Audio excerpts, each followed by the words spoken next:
Now that we have deployed the JMeter server container, we will now start the JMeter master container, and we will start the JMeter master container in an interactive mode. So this is the command to start the JMeter master container.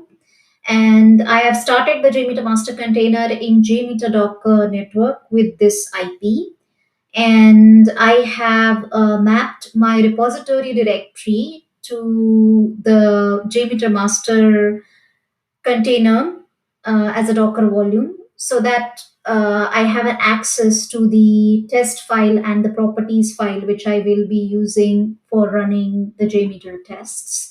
I have also mapped the Java keystore file as a Docker volume to JMeter master Docker container.